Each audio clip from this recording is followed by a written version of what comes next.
Picking our wild plum tree. What are we gonna make with this, hon? Jelly. Jelly! Looks delicious. They almost look like cherries, but they're not. They're wild plum. Mm-hmm.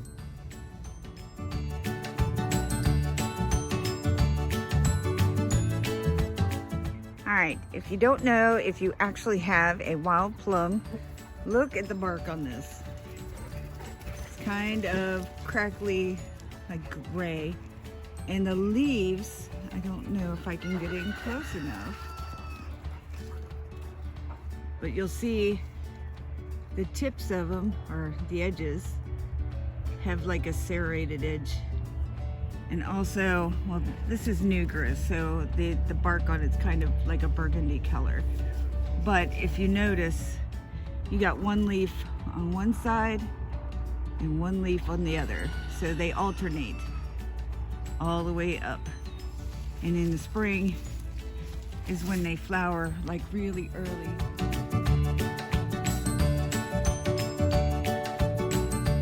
don't know if you can see that. That's one of the wild plums. Kind of tart. I think it's the skin that's tart, but the actual fruit is really sweet, and that's what we're going to be making jelly out of. So if you see one of these wild plum trees in your yard or wherever you may live, you might actually want to try making wild plum jelly. There's a better view of the actual bark. One other thing I forgot to mention, these things have barbs that are quite sharp, so be careful, because they do hurt if you get stuck by them.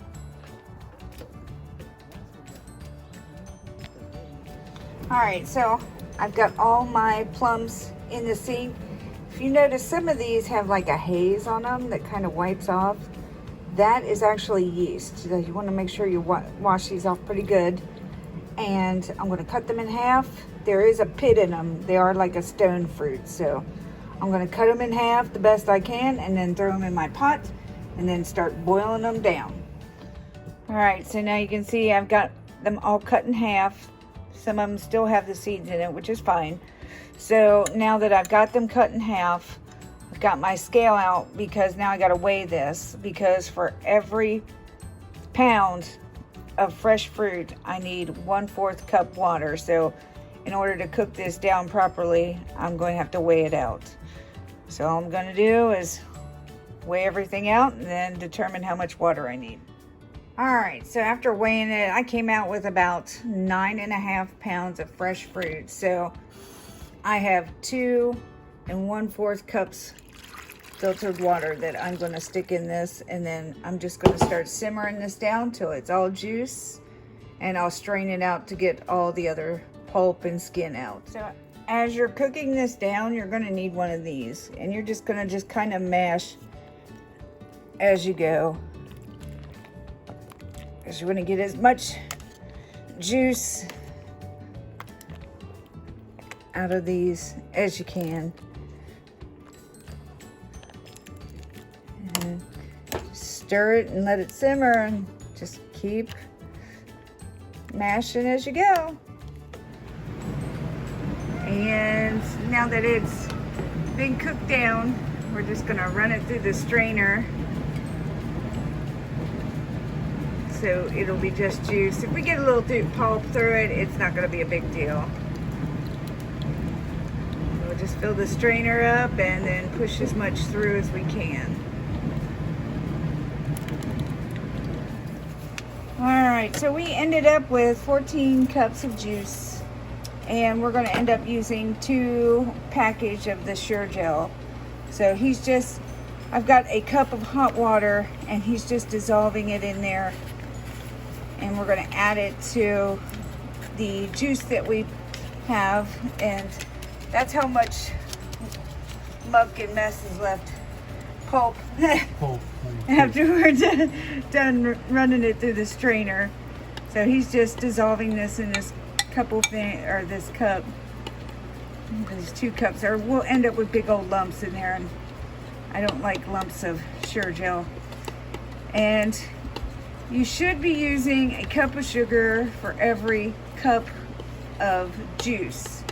Are we going to use that? Yeah, okay. So we're going to use that amount. Usually I'll cut it back a little bit, but this is very tart this time, so we're going to add exact.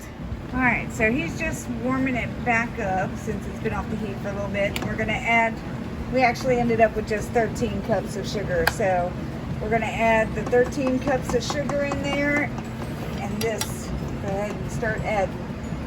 And what should I start with? Whichever you want to do first. I was using to put this one out.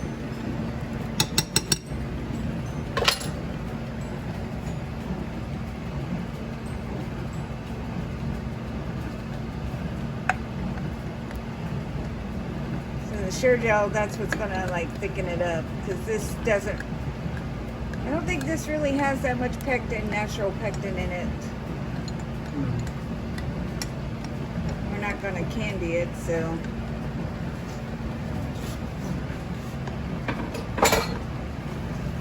So you're gonna start adding the sugar.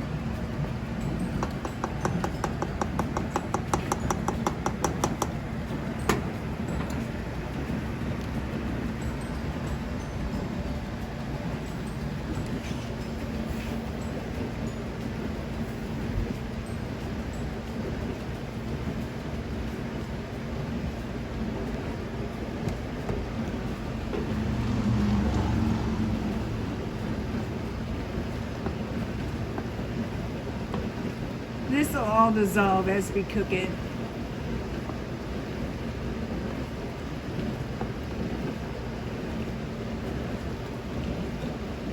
In the meantime, I'm going to stick a plate in the freezer. All right, so you're just waiting for this to come to a boil. We don't want it to get too frothy, but now you can see it's all liquid now that the sugar is dissolved down in it. So we're gonna bring it up to the boil, and then the reason why I put my plate in the freezer is so as we're cooking it, to make sure we cook it long enough, we'll dribble a little bit on the cold plate and it'll get gelled real quick on the frozen plate, so we'll know we're right where we need to be before we put it in jars and then water bath can it so it seals properly. All right, so you can see it's rolling. We're just gonna let it roll for a few more minutes, like a couple more minutes, and I'll get the plate out and we'll test it out real quick. All right, so I dumped it and it's still running, so it will gel. It's almost there on the plate. It's almost there, so it's actually getting thick, right? Feel it starting to get thick. You gotta watch this foam though. It will, you just gotta kind of control the temperature. It will roll over. Next time we'll use a bigger pot. But just gotta keep stirring it. Now we'll grab the plate again. All right, so I put a little spot on my plate. I'm tipping the plate pretty good, and it's not running like it was. And it's actually thickening up. Plus there's sugar gel in there, so it's basically, it should set up with no problem. So you see how it's not dumping or running. So this is ready to go into the jars. All right, so he's just filling our jars now. The foam we just skimmed off, put it in there. We'll use it on toast that we have sitting around. You actually could just leave these on the countertop and they'll seal, but it's not a true seal. So we are going to water bath can these. Look at that color. Oh my gosh. It's delicious, isn't it, hun? Oh, my. All right, you see you left like a little bit of headspace in these. Hot? Yeah, the jars are hot. Just came out of the damn washer. Alright, so I am wiping off the rims of these jars because this is sugary and I want to make sure these lids seal properly. So, got a little bit of vinegar on here and I'm just wiping them off. Alright, so these are hot jars and the water is already starting to warm up. I'm going to dip them down in there and if it's not covering the top, which it should, I'm going to cook it for 5 minutes at a boil. Alright, so as soon as this comes back up to a boil, we're going to time it for 5 minutes. And then we'll pull them out. Okay, so after you've taken them out of the water bath, then you're going to let them cool until the tops pop. Now, we did have a jelly fail where it did not harden up, but we were able to save it. All we did was remove all the jelly from all the jars, re-sanitize the jars, and we put the jelly back in a pot and boiled it for another 30 minutes. We made sure it came to a complete rolling boil. So when we got done, it did harden up. It looks really good, and now we're ready to enjoy. You want to try it now, hun? Oh my goodness, it is so good. And this is very tart. So if you like a real tart jelly, wild plums, gotta try it.